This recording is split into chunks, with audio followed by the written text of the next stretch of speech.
Alors oui, la créativité est un concept complexe à définir, autant qu'elle prend des formes tellement différentes. Le risque est qu'elle devienne insaisissable, une pure fabrication théorique de l'esprit. Avec ce podcast, on va essayer de la ramener au plus proche de nous, dans le vécu, dans ce qu'elle raconte de nous quand on est rencontrée dans nos vies, autant professionnelles que personnelles. Car il me semble que la créativité se fiche pas mal des cloisonnements. Bon, cela dit, on va se mettre d'accord sur une définition de base.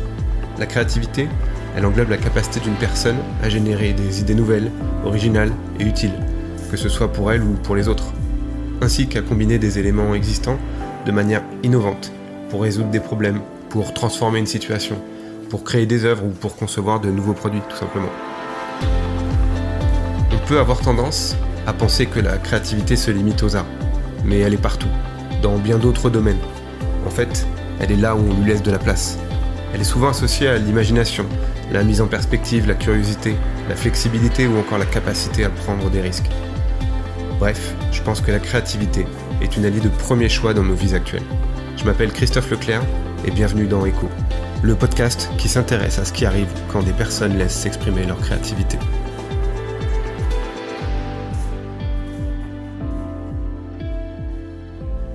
Bienvenue Elise. Merci. Il y a quelques jours, quand je t'ai demandé ton métier, tu m'as répondu que tu cherchais actuellement à gagner en cohérence professionnelle, et tu m'as dit que le titre d'agricultrice naturaliste était ce qui se rapprochait le plus de ce que tu es, de ce que tu fais. À ce moment-là, je t'ai avoué que je comprenais pas exactement ce que ça signifiait, mais que ça sonnait bien à mon oreille. Et après, quand on a raccroché, j'ai laissé le truc un peu courir. Et au-delà de l'aspect agricole, le fait d'associer ces deux mots, ça m'a évoqué plusieurs choses. Déjà, la première chose, ça m'a évoqué la volonté de rester en contact avec une forme de poésie de la vie. Après, ça m'a semblé faire des ponts entre des choses, comme entre du familier et du désinvolte, une sorte de cadre rassurant et un désir de liberté, entre de l'engagement rationnel et de la recherche irrationnelle, et plus largement entre du connu et de l'inconnu. Et je me suis dit, là, j'ai sûrement affaire à une personne qui fait ou qui refait du lien entre des parts qui peuvent être, ou qu'on peut considérer comme éloignées les unes des autres. Et je me suis dit que tu trouvais finalement du plaisir et du sens dans cette recherche, de relier les choses. Et après, je me suis dit, j'ai oublié la part concrète de ton boulot. Et j'ai demandé parce que je travaille de temps en temps avec cet outil-là, que tu dois connaître, qui s'appelle ChatGPT. Ça te parle ? De loin. Ok. Je vois bien de quoi il s'agit, on n'est pas encore très amis. Ok. Bon, c'est une intelligence artificielle en ligne qui permet de donner accès à des définitions, à de la connaissance en général. Et ça m'arrive de temps en temps, je me l'utilise comme un dictionnaire interactif. Et je lui ai demandé, si elle avait une définition de agricultrice naturaliste. Je l'ai senti un peu embêté. Et elle m'a répondu qu'il n'y avait pas de définition stricte d'agricultrice naturaliste, mais qu'on peut admettre que c'est une personne qui cherche à harmoniser au mieux l'agriculture avec la nature. Et je me suis dit, c'est un peu maigre comme élément de réponse, mais ça semble assez juste pour l'aspect concret. Tu t'es plutôt d'accord, toi, avec tout ce patchwork de définitions que je viens de te donner ? Alors, il y avait énormément de choses, mais là, sur la partie sur laquelle il y avait de l'énergie pour moi, c'était poésie de la nature. Et puis, cette histoire de faire du lien. Euh, et effectivement, ça me parle pas mal. Euh, Après, c'est drôlement vaste, mais en tout cas, c'est ce que j'ai retenu, ouais. Il y a une petite chose par rapport à l'enregistrement. On s'est raté, en fait, pour être très franc. On s'est raté dans la journée à cause d'une météo très capricieuse, vu que c'est enregistré à distance. Et je me suis dit, ça rajoute une part assez imprévue, alors qu'on se l'était déjà dit par téléphone, puisque je le rappelle, mais le podcast et l'enregistrement n'est pas décidé. Toutes les questions viennent au fur et à mesure et on garde une vraie fraîcheur en fait dans l'échange. Donc l'imprévu, on était au courant tous les deux, je t'avais informé. Mais là, on a une petite dose d'imprévu qui s'est rajoutée. Alors de ton côté aussi, toi tu vis en campagne, en plus dans les zones montagneuses. Donc l'imprévu météorologique a encore plus d'incidence que par chez moi. Et je me suis dit, peut-être que ça mériterait de l'amorcer dans notre discussion. Et j'étais curieux de savoir quel rapport tu as avec l'imprévu en général. Ouais, c'est vraiment intéressant parce que moi, ça m'a aussi vraiment posé question. Mhm. D'autant que je ne sais pas si tu t'en souviens, mais quand on s'est eu au téléphone, tu m'as demandé si j'avais un bon réseau chez moi. Ouais. J'ai répondu que oui, j'avais tout mis en place pour que mon réseau fonctionne bien, et j'avais dit, bah, sauf s'il y a une coupure de courant, ce qui n'arrivera pas parce que ça n'arrive jamais, n'est-ce pas? Oui. Et du coup, quand je me suis réveillée, que j'ai vu que tout était noir, que ça s'allumait pas à la maison, je me suis dit, c'est pas vrai. Est-ce que c'est une histoire de pensée créatrice? Est-ce que inconsciemment on joue un truc? Enfin, ça paraissait tellement énorme. En fait, que je t'avoue que au début, j'en ai vraiment rigolé. Je me suis dit, c'est un gag. Parce que je l'avais anticipé et je t'avais dit, ça ne se passera pas. Ouais. Et du coup, je suis restée sur ce truc-là, genre la bonne petite blague un peu cosmique, mais à 10 heures, ils savent que j'ai quelque chose d'important, là-haut dans les hautes sphères, et la connexion sera rétablie. Poète, poète, poète, pas du tout. Non. Et, et du coup,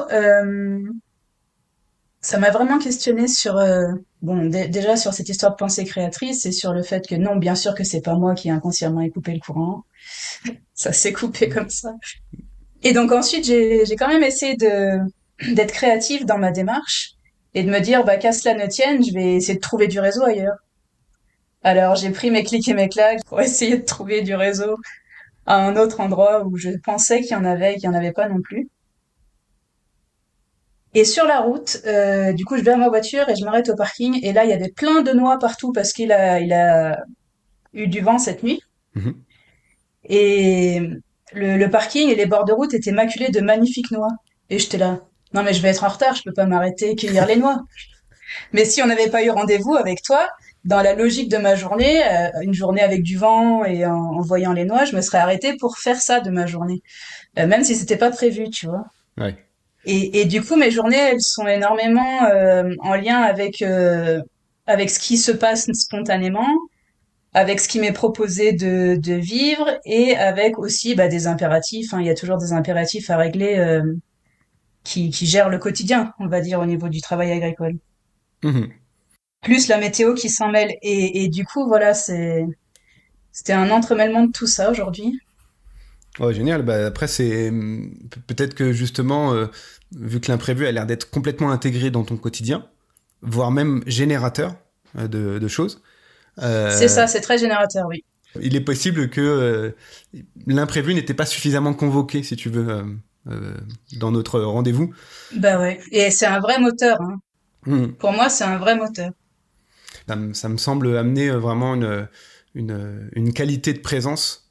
Et là, quand tu parles justement de tes journées qui sont rythmées par ces éléments imprévus, quand tu ramasses les noix qui sont tombées dans la nuit alors que c'était pas prévu, ça te met dans une hyper présence qui fait que tu es très en lien avec la vie ou avec ce qui se passe, quoi. Et Bah, je dirais que c'est le besoin du moment qui m'est présenté à ce moment-là. mhm. Et ce besoin-là, il est éphémère. C'est-à-dire qu'après, moi, je suis repassée, évidemment, quand je suis remontée, que le courant a été rétabli, je suis remontée. Et évidemment que j'ai regardé aux endroits où il y avait les noix ce matin, elles y étaient plus. Hein. Il y a Ah quelqu'un oui, qui est passé entre-temps, qui les a toutes récupérées. Donc le ça. besoin, il se faisait sentir à ce moment-là de dire, tiens, il y a les noix par terre, tu les prends parce que, voilà, un animal passe, quelqu'un passe, une voiture roule dessus, peu importe. Mais le moment m'est présenté comme ça, au compte-goutte, en mode, tu prends l'expérience ou tu la prends pas. Ouais. Et ça génère pas, tu sais, on parle beaucoup dans notre monde ultra connecté, on parle beaucoup du FOMO, de ce syndrome qui est qui a été très développé par les réseaux sociaux et qui est la peur de manquer quelque chose. Et donc du coup, comme ça, de saisir tout ce qui se passe. Et si on le rate, ça génère une forme d'anxiété, voire une anxiété sociale parfois. Est-ce que justement, toi, t'es assez tranquille avec l'idée bah que vu que t'as pas pris au vol cette opportunité, bah que quelqu'un l'a saisi à son tour. Alors du coup, les noix, elles étaient effectivement plus là. J'ai encore des noix de l'année dernière, même de l'année d'avant, donc j'en ai bien plus que ce qu'il me faut. Après, c'est mon petit côté écureuil. Donc ça, je suis très très vite passée dessus. Les noix, ça m'a fait vraiment ni chaud ni froid. Par contre, l'engagement qu'on avait pris tous les deux pour ce matin, ça m'a vraiment taraudé. Ouais. Au sens où, non pas que j'avais préparé quoi que ce soit, mais parce que là, c'était quelque chose dans lequel je m'étais engagée émotionnellement Mhm. et qui, pour moi, entre guillemets, était dans le bon timing. Pour moi, c'était le bon timing que de le faire ce matin. Et du coup, arrivé au terrain, bon, j'ai bien vu que le réseau ne revenait pas. Du coup, j'ai tout rangé. Je me suis dit, bon, il y a qu'une chose à faire. Je vais faire un mandala. Je sais pas si t'as vu sur ma page Insta. Oui, oui, j'ai vu que tu créais des mandalas. Je me suis installé mon petit coin et j'ai glané mes petites plantes, mes petits trucs et j'ai fait le mandala de la frustration. Parce Ok. que j'étais très frustrée et que je ne savais pas quoi faire d'autre et qu'à ce moment-là, bah, j'avais pas de porte de sortie autre. Alors je me suis fait mon petit mandala. J'ai pris une heure et demie à le faire, à le photographier, et il me plaisait pas, quoi. Et après, je me suis dit, mais c'est normal, là, t'aimes pas la frustration. Donc c'est normal que d'avoir matérialisé la frustration sous cette forme-là ne te plaise pas en la voyant. Oui, oui, oui. Bah, c'est génial ça, cette histoire de mettre à l'extérieur de soi sous la forme de mandala des choses qui te traversent. Je pense il y a un fond thérapeutique, autothérapeutique qui est vachement fort. Du coup, on reviendra peut-être un peu dessus Ouais. après, parce que j'aime bien cette manière d'aborder les choses. Et juste derrière l'imprévu, j'avais cette question où je me demandais à quel point, si tu veux, l'enregistrement de ce podcast, il venait te motiver aussi sur ce rapport à l'imprévu. T'as commencé à donner des éléments de réponse là-dessus. Et, euh, et tu t'as dit que dans le timing interne, dans ton timing personnel, l'enregistrement tombait à un bon endroit. Tu peux développer un peu cette chose-là? Alors, pour être tout à fait franche avec toi, juste avant de tomber sur ton annonce là qui faisait un appel à participation, Mhm. j'avais fait une demande. Je sais pas si j'avais fait cette demande à l'univers ou à moi-même, mais j'étais vraiment dans une démarche de parler, enfin de changer de cercle et puis de parler de moi, de parler de ce que je faisais, d'essayer de faire savoir mes savoir-faire, comme on dit. C'est un peu bateau, mais en tout cas, c'était ça. Mhm. Mais sans avoir du tout idée de la forme, ni quoi que ce soit. C'était vraiment une demande en l'air de, tiens, là, maintenant, je suis prête à m'exprimer. Et quelques heures après, je scrolle sur mon truc et je tombe sur ça, sur ta demande, et je me suis dit, waouh, bah, la créativité, j'y aurais même pas pensé comme thème, mais c'est de ça que j'ai envie de parler. Ah, Et parfait. là, j'ai rigolé à l'intérieur, je me suis dit, non, mais c'est quand même trop fort. Et c'est pour ça que je me suis permis d'insister avec toi. T'as bien eu Euh, raison. Parce que là, je me suis dit quand même.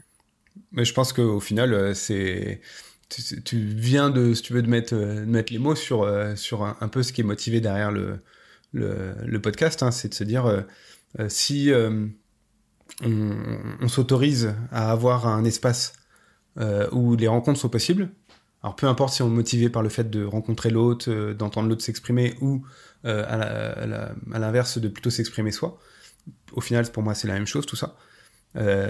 Bah, s'il y a cet espace-là, euh, il est évident qu'à un moment ou un autre, ma volonté va croiser celle de l'autre. Et cet espace-là était fait pour ça, quoi. Et d'ailleurs, c'est amusant parce que j'ai eu beaucoup plus de réponses très instinctives quand j'ai lancé de manière comme ça un peu. J'ai lancé le truc en me disant bah tu mises rien en fait en général quand tu fais ça puisque tu sais que les réseaux sociaux sont souvent un gouffre qui se referme sur lui-même. Et pour me contredire, bah, j'ai eu les réponses les plus instinctives et souvent les plus incarnées par ce biais-là, dont tu fais partie. Donc Et en même temps, c'était profondément pas incarné au sens où voilà, c'est c'était ça. comme une espèce de demande. Et franchement, c'était, mais en quelques heures, même pas, quoi. J'étais ouverte à ce qu'un truc se passe, mais sans avoir été attachée à la forme que ça pouvait prendre et ni par où ça allait arriver. Le côté imprévu, il est là, quoi. Et Voilà. bon, je pense que c'est bien pour démarrer. Bah ouais. On a bien posé le cadre. Pour parler un peu de créativité, rentrer un peu un peu dans ce que ça t'évoque. Ça représente quoi pour toi, la créativité en général? Alors, pour moi, il y a quelque chose qui est de l'ordre de... Je vais prendre une image parce que c'est ce qui me vient. Mhm. Quand je travaillais en tant que animatrice nature dans un centre de classe verte dans mon village là pendant 3 ans, Ouais. je faisais une animation avec des enfants où on travaillait sur la créature. Et, et donc, je leur racontais sous forme d'un conte la création du monde où le grand esprit modèle de l'argile et puis fabrique la terre et fabrique les hommes, etc. Évidemment, c'est symbolique. Mhm. Et ensuite, je les invitais à fabriquer leur propre créature avec de l'argile je leur donnais une boule d'argile. Ouais. Et avec des éléments de la nature, des cailloux, des pierres, des branches, des feuilles, ils étaient invités à inventer une créature. Et évidemment, je les emmenais symboliquement dans un monde parallèle, etc. Et là, on était vraiment dans un monde de pure créativité, à mon sens, où on Mhm. donnait vie à quelque chose qui n'existe pas. Et ils pouvaient le modeler et puis se laisser influencer par ce que la forme commençait à devenir. Oh tiens, ça ressemble à une chenille. Ah tiens, ça ressemble à un monstre. Et du coup, chaque enfant était dans un coin de la clairière en train de faire sa créature. Et ensuite, on allait vers les créatures de chacun en groupe et on venait insuffler le souffle de vie dans la créature en question. Et donc on arrivait, on faisait une petite incantation et on soufflait sur le petit personnage d'argile et là le petit personnage d'argile devenait vivant et racontait son histoire, racontait qui il était, comment il s'appelait, qu'est-ce qu'il mangeait, quel était son habitat, etc. Et c'était à travers leurs mots, c'est-à-dire que tu les faisais jouer. Ouais, c'est ça, c'est que ouais, et c'est ça. Et l'enfant, du coup, ben, parlait pour sa créature qui n'existait pas puisqu'on venait de la créer, Oui. en lui donnant un nom sorti de nulle part, en lui trouvant un régime alimentaire, en lui trouvant des congénères, en sachant ben, comment il vit, comment il se reproduit, etc. Et la créature, vraiment, on a l'impression qu'elle parlait à travers l'enfant. C'était un truc magnifique. Ouais, ouais. Et du coup, on était vraiment, pour moi, dans le processus créatif de, ok, je pars d'un potentiel. C'était juste une boule d'argile, la même à chacun que j'avais donnée. Et de là, on se met dans un temps méditatif que je leur faisais un peu faire pour, entre guillemets, changer d'espace-temps quasiment. Mhm. Et ensuite, on suit un espèce de flux et on laisse venir ce que la boule d'argile a elle-même envie de devenir. Et après, on regarde ce que ça fait. Et pour moi, la créativité, c'est un peu ça. C'est partir de quelque chose qui existe déjà, enfin, partir d'un potentiel Mhm. et le développer, mais tout en suivant une flamme interne, une pulsion interne que la matière ou que la pensée, elle a déjà. Je sais pas si tu me suis sur ça. Carrément, carrément. Pour l'amener à matérialiser quelque chose qui est en fait un espèce de 1 plus 1 de la matière et puis la personne qui est modélée la matière. Et du coup, à la fin, il sort une résultante de ces deux aspects-là. Hmm. Euh, et ça, le voir en action avec des tout petits, c'est incroyable. Et ça marche hyper bien. Je comprends la manière dont tu le décris et les détails que tu donnes fait qu'on comprend très bien le processus. Et je pense que même les gens qui sont pas familiers avec ce genre de procédé pour se mettre en contact avec les choses comprendront très bien. Ça me fait complètement penser au truc de créer des ponts entre des mondes dont je parlais tout au début dans ta présentation. Il y a quelque chose de l'ordre de chacun de son côté envoie quelque chose dans une direction et à un moment ça se rejoint. Les fameux ponts. C'est ça. Et du coup, bah, c'est comme s'il y avait une rencontre entre le golem d'argile et son créateur, l'enfant. Et ils se mettent à discuter de manière un peu fortuite comme ça sur le point du milieu du pont, tu vois, en disant que comment ça va ta journée, qu'est-ce qui s'est passé, comment tu t'appelles, où tu vas. Ah, c'est complètement ça, et c'est incroyable, enfin l'expérience en elle-même. Et là, tu m'as parlé t'as évoqué un passé alors comment on appelle ça, c'est éducateur spécialisé. Animatrice nature, on va dire. Ok. Bon, ça, tu m'as dit que ton activité avait changé. Aujourd'hui, tu es déclarée en tant qu'agricultrice. Ouais, mais là, je peux te prendre un exemple vraiment terre à terre aussi dans l'agricole. Et je pense qu'on en revient à cette même idée de jouer avec des potentiels qui existent déjà. Mhm. Par exemple, je fais des greffes d'arbres. Enfin, c'est ça mon métier. Je greffe des arbres et je les vends à des particuliers pour qu'ils aient des fruits plus tard. Oui. Et, hum, et la greffe d'arbre, ça se fait pas tout seul dans la nature. Enfin, je veux dire, il y a jamais un arbre qui va prendre une branche et qui va se l'autogreffer, à ce que je sache. Non, a priori, non. Et donc là, il y a quand même un processus, bon après, on l'appelle créatif ou pas, Oui. mais qui intervient. Et du coup, par exemple, moi, je me suis amusée. Alors, je l'ai pas inventé, mais j'ai un prunier chez moi où j'ai greffé 4 variétés de prunes différentes dessus. Ok. Donc sur le même arbre, il y a une branche avec des mirabelles, une branche avec de la prune d'Agen, une branche avec de la reine Claude, et puis la quatrième, je sais plus. Pour ceux qui sont pas qui sont pas familiers avec tout ça, en général, il y a une greffe et un porte-greffe, c'est tout. Il n'y a pas 4 variétés sur un arbre, hein. Mais après, il y a des gens qui s'amusent pour Oui, ça, bien mais sûr. bon. Globalement, on greffe une variété choisie sur un cultivar un peu sauvage Oui. qui a des bonnes racines et on le force à développer la végétation d'un arbre mère qu'on a choisi pour sa qualité gustative Ouais. et et du coup je peux toujours avoir toute la créativité du monde si je prends une branche de prune et que j'essaie de la greffer sur un acacia, euh, il se passera rien. Il ne Oui. va pas naître une création de cet acte-là parce que ça va pas dans le sens du vivant. Alors que si je choisis des variétés de prunes que je sais compatibles avec le porte-greffe, là, je suis en train de créer et de m'amuser à upgrader l'arbre, à mettre ma création dessus, mais parce que je sais que ça va dans le sens biologiquement de ce qu'il est capable de faire. Mhm. Et là, c'est pour ça que je parlais de potentiel dès le début, c'est que c'est savoir jouer avec ce qui a une chance de vivre à la fin. C'est vachement intéressant ce truc-là. Ça m'évoque un.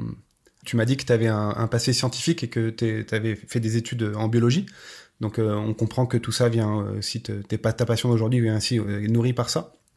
Et je me dis, bah, dans ce que tu dis là, il y a la possibilité que la vie prenne, entre guillemets, racine, sans faire de jeu de mots, dans un cadre qui est autorisé par la vie elle-même. Et du coup, je me pose la question du cadre autorisé. Qu'est-ce que ça raconte chez toi, ça, dans le cadre de la créativité, le cadre autorisé? Après, si on revient sur ma formation de 5 ans en sciences, elle était énormément axée sur l'écologie évolutive et puis sur les sciences de l'évolution. Ouais. Donc même si tout à l'heure j'ai parlé du golem en argile, je suis pas du tout créationniste ou de ce genre de choses. Mhm. Et du coup, j'ai étudié l'évolution beaucoup. Et l'évolution semble être, on va dire biologiquement, hein, semble être des petits essais ou des grands essais, comme ça, des sauts de création. La nature, elle, comme si elle créait des petites améliorations permanentes et elle teste, elle voit ce qui va survivre ou pas, quoi. Mhm. Et du coup, elle s'autorise elle-même à ce qu'il y ait rien qui stagne, à ce qu'il y ait rien qui soit figé. Et d'ailleurs, si c'est figé, c'est que c'est mort, hein, souvent. Exactement, ouais. Et et du coup, la vie, elle a ce processus créatif intrinsèque avec lequel l'homme il joue depuis la nuit des temps. Et ces arbres fruitiers dont je te parle, ils existent pas dans la nature à la base. Oui. Ils existent parce que des gens les ont sélectionnés, parce que des gens ont ramassé petit à petit peut-être des noyaux ou des pépins tu vois, d'une pomme sauvage qui un jour était un petit peu plus rouge ou un petit peu plus grosse que la pomme sauvage de d'habitude. Puis ils ont gardé les graines. Puis à la génération d'après, ils avaient peut-être une pomme encore un peu plus goûtue et un peu plus rouge. Ils ont gardé les graines. Mhm. Et du coup, tout ce que nous on considère dans les systèmes agronomiques comme des fruits et des légumes, c'est pas naturel à la base. Pourtant, Oui. tout le monde pense que c'est la chose la plus naturelle qui soit. Mais parce que l'homme, il a su jouer sur cette espèce de petit intervalle de ce que la nature autorise comme créativité pour justement aller dans le sens de ce que lui l'intéresse de créer. Mhm. Il s'est intégré dans la boucle, quoi. Oui, et après, du coup, éthiquement, philosophiquement, ça, il y a plein de gens qui se questionnent sur justement est-ce que la nature, elle est d'accord avec ça? Est-ce que la Oui, bien nature, sûr. si elle me voyait en train de greffer 4 variétés de prunes, Oui. est-ce que, est-ce que je passerais pour quelqu'un de diabolique ou est-ce qu'au contraire, elle en rirait et elle se dirait, bah punaise, je suis en train de co-créer Mhm. avec un être humain, c'est trop fun? J'en sais rien. Mais en tout cas, il y a des théories comme quoi, bah, la nature, il trouve son compte dans la façon dont l'humain sélectionne des variétés. Ouais, Et ouais. en même temps, ça fait partie de la fenêtre autorisée. Alors après, là, je parle pas de manipulation génétique, parce que ça peut aller très très loin, ces histoires-là, dans les OGM et Bien sûr. Ouais. dans les organismes génétiquement modifiés, où là, on va vraiment à la frontière de ce que la nature autorise, et en même temps, ça marche. Et du coup, où est la limite de naturel, pas naturel? Ouais, ça me fait penser à ce truc. J'aime bien en général regarder ce qui se passe en biologie, même si je suis pas du tout un expert. C'est plus par curiosité que j'y vais. Et j'avais vu que certaines bactéries, certains champignons, voire certains organismes vivants, alors, je sais plus si on appelle ça des unicellulaires ou pas, mais se servaient en fait pour pouvoir plier à un mécanisme plus global de survie. Il utilisait un autre individu pour pouvoir faire plier, si tu veux, soit une chaîne alimentaire, soit un élément de survie. Et je me dis jusqu'à quel point ce modèle-là, il peut être aussi posé sur la nature elle-même. C'est-à-dire que la nature, elle nous intègre, nous, en tant qu'humains, dans son modèle, et elle nous utilise, nous, pour aussi tenter des shifts génétiques, tenter des shifts d'évolution. Après, ça veut dire placer la nature en position de conscience. Après, ça peut ramener à des choses qui sont plus spirituelles, mais en même temps, Mhm. c'est pas impossible. On n'est jamais loin, si tu veux, de ces pensées-là, même sans se les valider en tant que vérité. On peut se permettre de penser, de se dire, bah tiens, jusqu'à quel point ce modèle, il marche comme ça, quoi. Toi, tu le vois comment, par exemple, la nature en général? Est-ce que tu lui donnes une conscience quelconque? Bah écoute, je vais te dire un truc. Moi, j'ai fait, donc, comme je te disais, 5 ans d'études en biologie et écologie appliquée. Alors, on parlait d'écologie comportementale, de zoologie, de botanique, d'enzymologie, d'embryologie, de génétique, de biologie des organismes et des populations, tout ce que tu veux. Mhm. Sauf que, au bout de 5 ans, on m'a pas parlé une seule fois de conscience, du mot conscience. Sauf que moi, ce que j'étais venue chercher à la fac, c'était des réponses sur ce que c'est que la vie, sur ce que c'est que la créativité de la vie. Merde, ouais, ça Alors on va. m'expliquait les mécanismes, on m'expliquait les mécanismes, mais au bout de 5 ans, j'étais dans une frustration terrible et en fait, j'avais pas compris. Enfin, je comprenais les mécanismes qu'on m'expliquait, mais je ne comprenais pas le pourquoi. Et du coup, les profs voulaient que je continue, voulaient me garder en thèse, etc. Et je leur ai dit non, je suis désolée. Enfin là, moi, je trouve pas la réponse que je cherchais, donc je pars, je vais faire quelque chose d'autre. Et et en fait, il me manque. C'est comme s'il manquait la moitié de l'explication, quoi. Ouais. Et et c'est là que j'ai bifurqué et que je suis partie beaucoup plus concret dans la vie parce que là, tous ces gens sont dans des labos. Mhm. Attention, j'ai aimé cette période et je dénigre personne, j'aime la science. Oui. Mais ces gens-là sont dans des labos en plein cœur de Lyon, avec bon, ils ont des petits aquariums où où ils regardent les invertébrés aquatiques, etc. Mais ça me paraissait tellement déconnecté Du mouvement de la vie, ouais. de la vraie vie que moi j'avais juste besoin d'aller faire du terrain et puis d'aller confronter ces modèles et ces idées. Enfin, je sais pas, de sortir de là. Et avec tout ça, est-ce que toi, aujourd'hui, tu te sens euh, en dans une connecté à ta part créative, ou est-ce que tu penses être dans un moment créatif de ta vie? Complètement. Après ça, je suis pas sûre que ça puisse s'arrêter. Enfin, même les moments destructeurs sont créatifs et que ça reste une création. Mm. Mais c'est vraiment toujours cette notion de se réinventer et de réinventer des modèles. Par exemple, moi, quand j'ai voulu être agricultrice, on m'a tout de suite dit, c'est quoi le nom de votre exploitation? Ah non, mais moi, j'ai pas l'intention d'exploiter quoi que ce soit. Euh, quand on a une activité agricole, on appelle ça une exploitation. Bon, bah ça, déjà, c'est pas possible, quoi. C'est ce mot, il est terrible. Donc ce mot, il est à réinventer, il est à changer. Il y a quelque chose qui va pas, quoi. Ouais, c'est un contexte productiviste, a priori, tout ça. C'est ça. Ouais, ouais. Et, et ensuite, il y a plein de labels. Alors, le label bio, évidemment, mais maintenant, ils ont des labels. Il y en a un qui s'appelle HVE, je crois. Un label qui s'appelle Haute Valeur Environnementale. Oui. Et oui, ils te demandent, voilà, quel est le label que tu veux pour préserver la biodiversité, tout ça. Mm.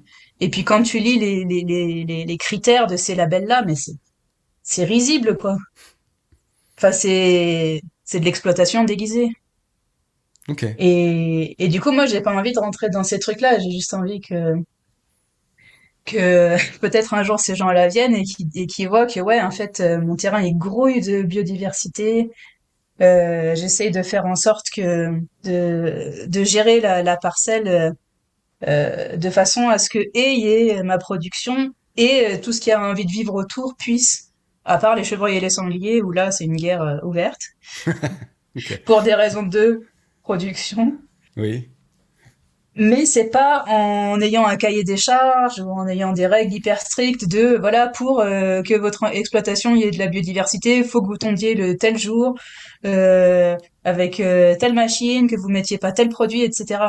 Euh, oui, bien sûr. Mm. Donc c'est vraiment se reprendre en main, quoi. C'est se réinventer et puis c'est savoir qu'est-ce qui pour nous est juste et que même si ça va à l'encontre de ce qui vient de l'extérieur, bah c'est de quand même le l'incarner et de quand même le faire. Ah ouais. Tu vois, je reviens à ce que je te disais tout à l'heure, c'est de, il y a une contrainte qu'on essaye de négocier, aussi bien dans un contexte de professionnel ou personnel. Euh, et tu l'as dit toi-même en disant, bah oui, c'est le système productiviste qui nous oblige à avoir une étiquette. Moi, j'en veux pas parce que ça me limite. Et en même temps, tu te rends compte que toi-même, à ton niveau, dans ton écosystème direct, bah, une impulsion productiviste, bah, qui te met en tension, si tu veux, avec le modèle que tu crées. Et je trouve que ça, c'est la meilleure définition, qui est la plus juste, parce qu'elle inclut en elle-même toutes les solutions, même les problématiques. Mais au moins, tu le vis en direct. Et c'est ça qui m'intéresse aussi dans cette démarche.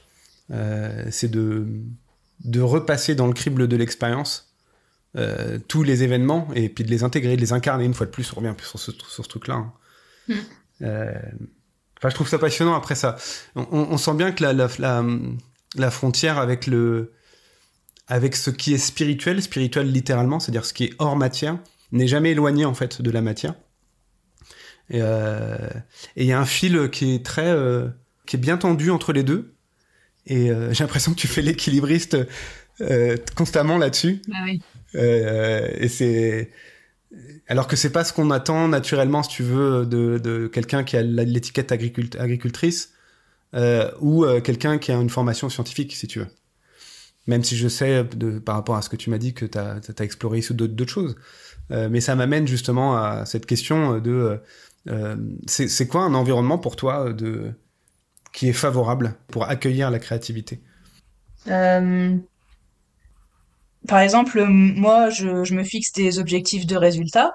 Alors, je dis pas que les atteins, mais par exemple, produire tant d'arbres cette année, etc., etc. Mais, mais après, la façon de le faire, elle m'est propre. Et quelqu'un qui, j'en sais rien, aurait une autre parcelle et qui qui voudrait par exemple lui aussi avoir produit 700 arbres, il va les produire différemment. Enfin là, c'est s'autoriser cet espace de liberté. Et puis, moi, je trouve que c'est quand même, on en revient à l'imprévu tout à l'heure, mais c'est encore plus que l'imprévu, c'est les contraintes, là. C'est, euh, c'est quand il y a des contraintes qu'il y a la réponse créative. Mhm. Moi, je sais que des fois, j'ai envie de me prendre une journée, je me dis, ah, aujourd'hui, je fais rien, pour réfléchir à des idées. Ah, bah, il y a rien qui vient, hein. Ah, c'est mort. Mais ma créativité, elle vient du mouvement, elle vient d'un truc que j'ai observé, elle vient d'une discussion que j'ai eue avec quelqu'un. C'est toujours rebondir. C'est rebondir sur, comme tu disais, sur quelque chose qui existe déjà je sais pas, le faire évoluer. Et quand des fois je me retrouve, genre juste avec moi-même, bah c'est pas dans ces contextes-là que moi ça marche. Ok. Donc c'est plus savoir où je vais, mais m'autoriser à faire tous les détours dont j'ai envie. Enfin, ma technique de créativité, c'est ça. Ok. Et y compris en respectant mon rythme, en respectant bah, les rythmes de la nature, etc. En respectant aussi le fait que quand il n'y a pas de créativité dans l'air, il y en a pas, et puis c'est pas grave. Mais c'est les chemins de traverse qui sont intéressants. Je veux dire, suivre un long fleuve tranquille, c'est pas drôle.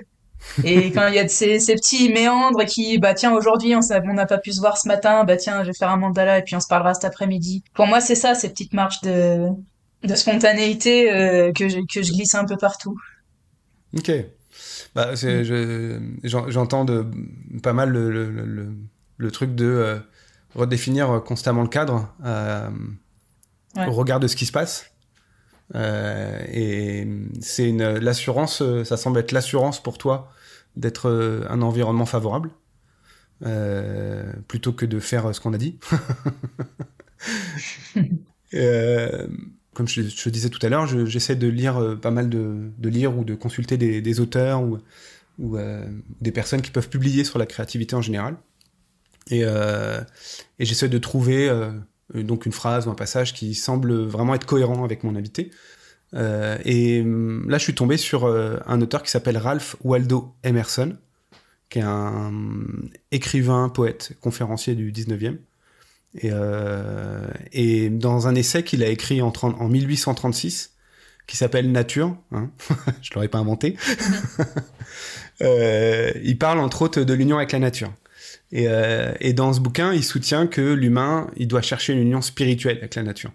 Et il croit que la nature donc est une manifestation de la divinité et que chaque individu peut atteindre une compréhension plus profonde de lui-même et du monde en se connectant avec la nature.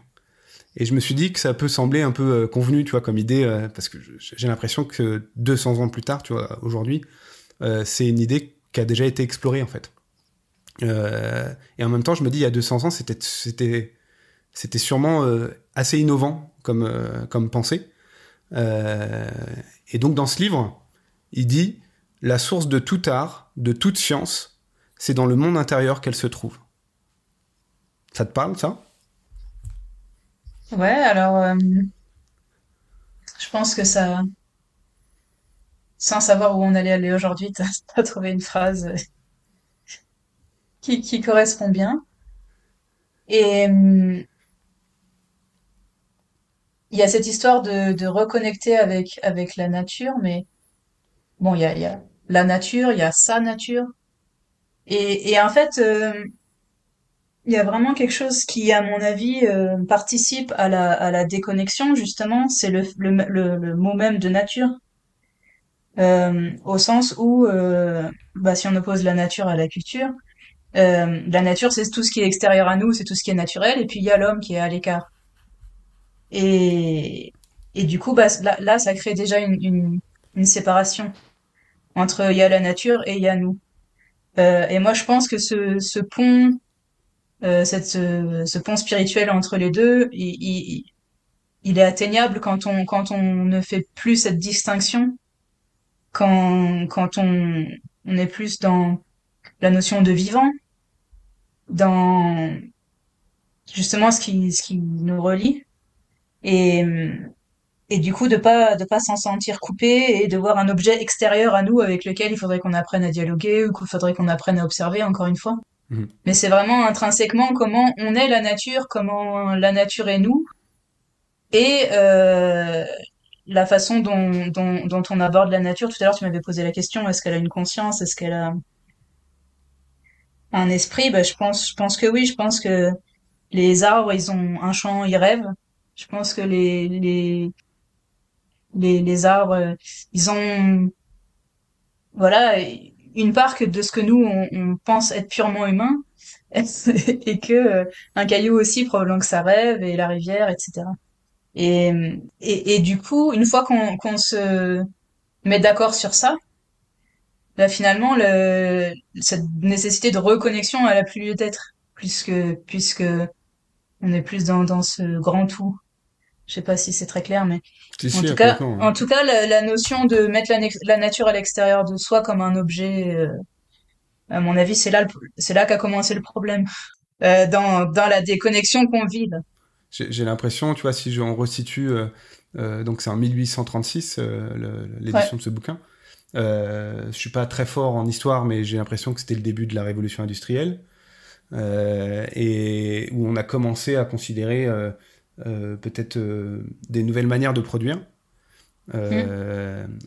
à l'aube de nouvelles énergies, et ainsi de suite. Donc, Mm. je pense qu'il y a un contexte toujours qui impulse ou qui crée un rapport particulier à ce qu'on peut appeler la nature, et de se dire peut-être qu'à cet endroit-là, ça le déconnecte parce qu'il est dans la volonté de produire. Même dans les idées, Ouais. si tu veux. Hein. C'est-à-dire que là, on est face à quelqu'un qui n'était pas un industriel, mais qui était plutôt un penseur, Mm. et poète en plus.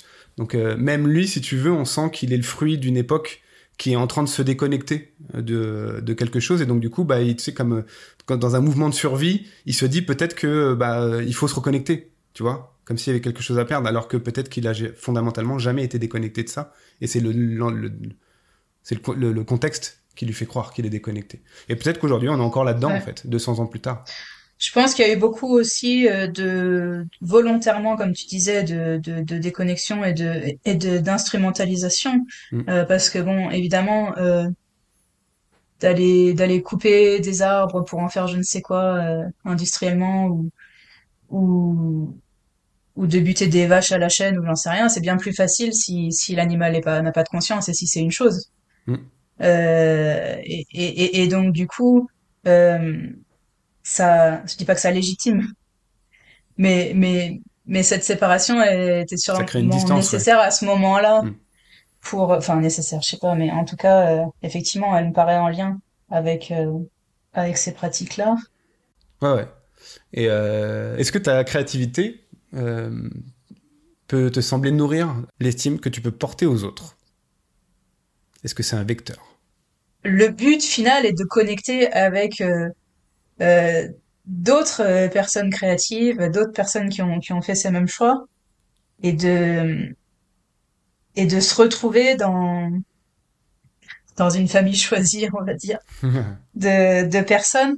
Et, et du coup, moi, je sens ce besoin de s'extraire pour encore mieux se retrouver, mais c'est le mot pair qui me vient, PAIRS, Mhm.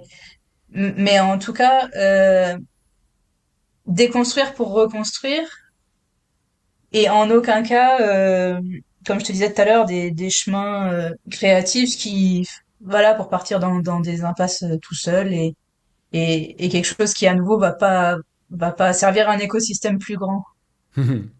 Et c'est pour ça que j'encourage aussi les gens, enfin, à aller chercher cette petite flamme, parce que je pense que rien n'est créé par hasard, enfin que la nature elle crée jamais rien qui n'a pas d'utilité, Oui, non, ça c'est sûr.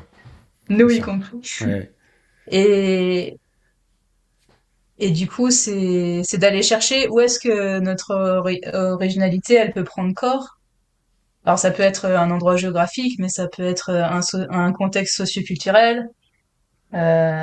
Où est-ce que ça vibre la même chose que nous? Et pour ça, faut déjà savoir comment nous on vibre en vérité. Le lien aux autres me semble vachement fort puisqu'il semble être euh, pas un résultat attendu de l'expérience, mais Ouais. comme le résultat fortuit d'une expérience qui ne trouvera pas de réponse.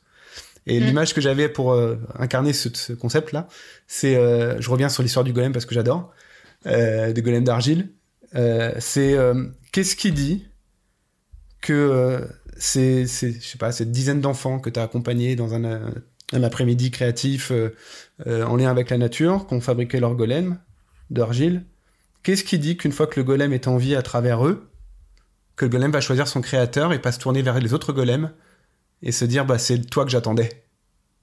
Mm. Ce serait bien. Et en même temps, j'y crois à ça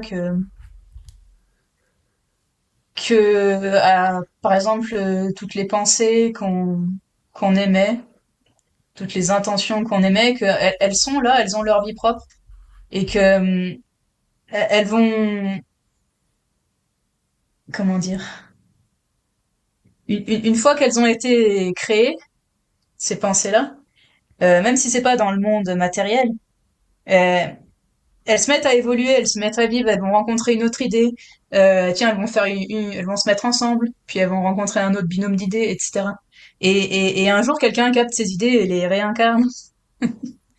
Ouais, ouais. Mais à mon avis, tout ce qui est émis sur le plan de l'intention et pas que de la matière, un peu comme ce jeu qu'on a fait avec les enfants, Mhm. ces créatures-là, elles existent. Et jamais je leur ai dit, elles n'existent pas. Bien au contraire, je pense que je leur ai vraiment fait l'anime en mode, ouais, ils existent, on les laisse là. D'ailleurs, on les reprend pas à la fin. C'est important de le dire. C'est qu'à la fin de l'animation, on les prend pas, on les laisse. Alors, il y en a un qui sera dans la mousse, il y en a un qui était sur le tronc d'un arbre, il y en a un qui était dans les Mhm. feuilles, etc. Et on les laisse, bah, du coup, forcément, la pluie va les décomposer. Mais on les laisse parce que, du coup, d'une certaine façon, quelque chose a été créé. Je saurais pas dire quoi. Ouais, ouais. Mais il y a eu une interaction entre pensée et matière. Et si on retournait voir avec un regard plus subtil, est-ce qu'ils y sont toujours? Ça se trouve, le bois, il grouille hein, des créatures là-bas. Mhm. Et moi, c'est ma croyance par rapport au... Si, mais c'est pour ça que l'exemple que je donnais des golems qui décident de partir de leur côté avec leurs amis golems, Mm. en se fichant royalement de leur créateur. Et après, du coup, ça nous appartient plus Oui, c'est ça. une fois que le souffle de vie, on leur a insufflé, ça nous appartient plus de savoir bah, quel est leur chemin. C'est ça qui est rigolo. Quand tu parlais de cette impasse que tu as rencontré dans ton cursus scientifique, est-ce que tu as l'impression, là, avec la possibilité de faire exister euh, une forme de spiritualité, Mm. est-ce que tu as l'impression que ton chemin, il est toujours, alors je parlerai pas de bon ou mauvais chemin, mais la direction que tu prends, est-ce qu'elle te semble la tienne? J'aime bien parler de singularité plutôt que d'originalité. Mm. Non, mais il y a toujours cette histoire de légèreté qui vient en mode, il y a rien à réussir, il y a pas de but en particulier à atteindre, à part de justement se questionner et jouer, expérimenter, pas le prendre trop au sérieux. Et du coup, j'aime toujours autant bah, les théories, les, les trucs scientifiques, euh, y compris sur l'univers, enfin pas forcément que sur les choses organiques, ça peut être justement l'astronomie, les étoiles, la matière noire, tout ce qu'on veut. Mais du moment qu'il y a cette part de mystère, c'était pas angoissant comme ça a pu l'être à une époque. Dès que ça redevient un truc de waouh, un peu plus fun, quoi. Ah ouais.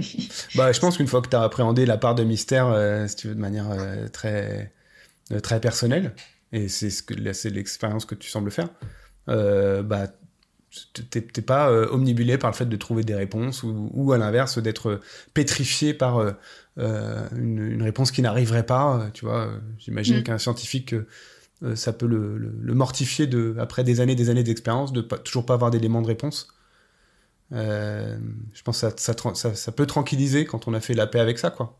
Alors la paix, c'est un grand mot, Bah, mais ouais. ça a trait à voir avec la peur de la mort, hein. Ça a trait à voir avec la mort, avec la disparition. À partir du moment où on te vend un monde qui est purement de la biochimie, des molécules, des, voilà, des réplications automatiques de molécules d'ADN, des enzymes, des machins. Bon, bah, du coup, il y a ce côté-là, machiniste un peu, hein. Enfin, il y a le côté robot et du coup, il y a cette histoire, bah, qu'est-ce que la fin du corps, etc. Enfin, je pense que ça vient questionner cette question fondamentale à la base. Et c'est marrant, je m'en rends compte, je m'en doutais un petit peu quand j'allais évoquer la participation d'une intelligence artificielle dans la rédaction de Et en ma même temps, ça me présentation. fait marrer. Oui, mais je pense que c'est ça, Parce que c'est la vie qui est en train de trouver une nouvelle expérience, qui essaye un truc. c'est ça. Je trouve ça génial, c'est de se dire, bah tiens, on peut intégrer euh, quelque chose dans notre boucle de vie et de pas le balayer Moi, c'est mon attitude, par exemple, avec l'intelligence artificielle. Ouais. Ça De... semblait faire partie des potentiels là C'est qui se ça, ouais. présentent. C'est Alors, ça, ouais. Peut-être que la vie est en train de s'exprimer là-dedans et en nous bah montrant, peut-être, et sûrement même. en nous montrant que il faut que on se pousse à sortir d'un modèle où la connaissance amène la connaissance, mais plutôt Mm. que la connaissance amène à s'émanciper. Voilà, c'est le golem encore une fois. Voilà. La boucle est faite. Parfait. Ah, mais je pense que tout C'est le était dit, golem hein. qui va Ouais. partir faire sa life. Après, qu'est-ce qu'il va en faire de cette intelligence qu'on lui a donnée? Euh, on verra. Ouais, et puis quelque part, Mais on en s'en tout cas, fout, c'est tu vois. exactement la même question.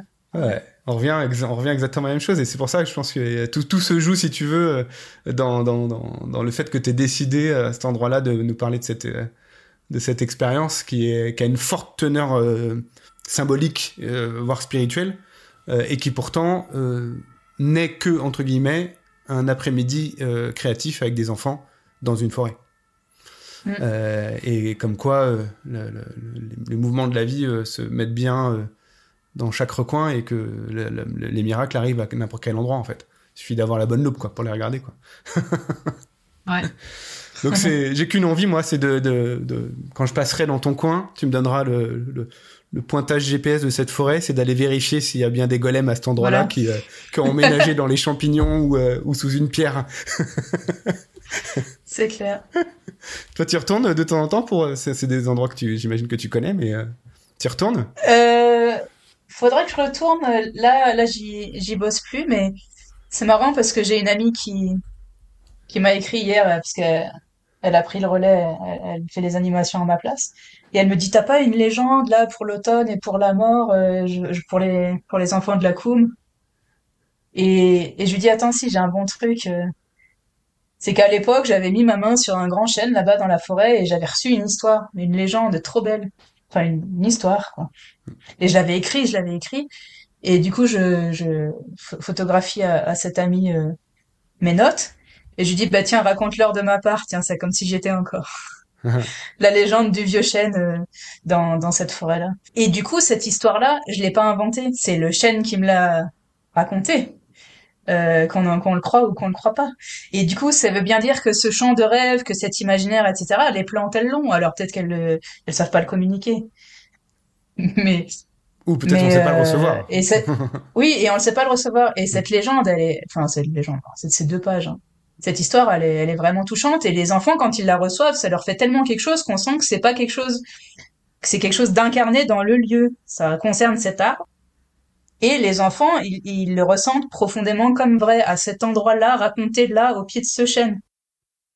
Puisque c'est pas comme si c'était de la créativité que l'humain avait amené, avait déplacé de son contexte et avait collé sur ce chêne-là. Parce que l'histoire, elle s'est créée sur place et elle a été livrée sur place et les enfants sont dans le contexte et ils voient que les éléments de l'histoire, ils sont là autour d'eux visuellement, que le petit muret, il existe, que le noisetier d'à côté, il existe, que la ferme, elle existe. Et du coup, dans leur imaginaire, ça fait un truc du type, waouh, en fait, c'est carrément vrai, ce truc. Hmm. Et là, à nouveau, on est à la frontière entre les mondes. Ouais. Dans une démarche purement créative, je trouve que euh, quand un auteur de l'acte créatif prend du temps à décrire le décorum, le décor, le contexte dans lequel son histoire Mm. va s'incarner, et c'est j'ai l'impression que c'est la condition pour faire exister en fait l'acte créatif là-dedans. C'est-à-dire que si on a tellement Parce que ça part bien, d'un potentiel c'est ça, qui ouais. était déjà là. Voilà, j'en reviens toujours à ça. Et pour conclure, tu pourrais nous voir comme un parterre d'enfants et nous faire un résumé de cette légende du vieux chêne, ou ça serait trop Ouais, compliqué?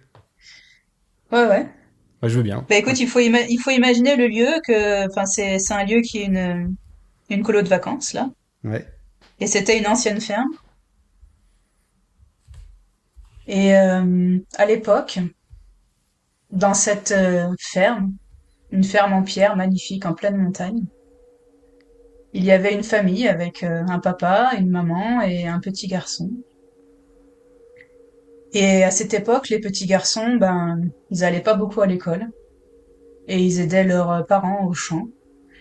Ils aidaient au travail de la terre et, en l'occurrence, ils plantaient du seigle. Et les parents avaient aménagé toute la montagne en terrasse pour cultiver. Et l'enfant, lui, il n'avait pas d'amis. Il était tout seul là dans cette ferme, un peu à l'écart. Et ses amis, c'était les animaux de la forêt et c'était les écureuils. Ses préférés, c'était vraiment les écureuils. Et pour pouvoir jouer avec ses amis les écureuils, ben, il s'amusait à ramasser des noisettes et des glands dans la forêt, et puis il s'amusait à les cacher sous la terre, sous les pierres, pour que ses amis les écureuils les retrouvent plus tard. Et, et cette année en particulier, il avait trouvé 99 noisettes et un gland. Sauf que ce gland, il avait vraiment une particularité, c'est il était bleu. C'était un gland bleu métallisé, magnifique, magnifique. Et vraiment, il avait quelque chose de particulier. Alors l'enfant, comme chaque année, cacha ses 99 noisettes et le gland bleu pour ses amis les écureuils. Et cet automne-là, les parents décidèrent que la vie à la ferme était trop dure, que la culture du seigle était devenue trop compliquée, et qu'ils allaient partir à la ville, habiter à Perpignan, avec ce petit garçon. Et du coup qu'il allait aller à l'école et vivre une vie citadine. Et ils partirent, et les années passèrent, et passèrent, et passèrent. Et quand ce petit garçon fut devenu un très, très, très vieux vieillard, tout courbé, et qu'il marchait avec une canne, il se dit que son rêve le plus cher serait de retourner sur les lieux de son enfance avant de mourir. Alors il se fit emmener, et il vit à quel point le lieu avait changé, à quel point sa ferme était maintenant en pleine forêt, à quel point il y avait des enfants joyeux qui jouaient là, les enfants des colonies de vacances. Ils venaient s'amuser à construire des cabanes, là où lui cultivait le seigle et travaillait. Et en allant dans la forêt, là où il avait l'habitude d'aller à l'époque, c'était un bois rempli de noisetiers. Des noisetiers partout, à part un grand chêne, là au milieu. Et là, les larmes lui montèrent, et il se dit, est-ce toi, le gland bleu? Est-ce que c'est toi? Et l'arbre lui répondit en claquant une branche, oui, c'est moi. Et en plus, du coup, l'arbre parlait, c'était vraiment un arbre magique. Et l'arbre demanda au vieillard, va, va dire aux enfants de la Coum que je suis un arbre magique. Va leur dire que s'ils viennent et qu'ils touchent mon tronc, ils pourront m'entendre murmurer, ils pourront communiquer avec moi, et ils pourront même faire un vœu. Et depuis ce temps-là, bah, on emmène les enfants de la Coum auprès de ce chêne, et on les laisse avoir leur moment en silence avec le grand chêne. Et il y a toujours un côté vraiment tout magique à ce moment-là. Voilà. Ouais, super. On arrive à la fin du podcast. Je te remercie encore d'avoir partagé ton point de vue et puis cette histoire. Et à l'occasion, je viendrai poser un vœu auprès du grand chêne. Avec plaisir, c'est pas que pour les enfants. J'avais compris. C'est reçu. Merci pour ce temps partagé en tout cas. Voilà, cet épisode est terminé et je vous remercie pour votre écoute. Pour soutenir la diffusion, vous pouvez aimer et partager ce podcast. Et bien sûr, vous pouvez aussi vous abonner pour rester informé de chaque sortie d'épisode. Et en attendant le prochain rendez-vous, n'oubliez pas de laisser de la place à votre créativité. À bientôt.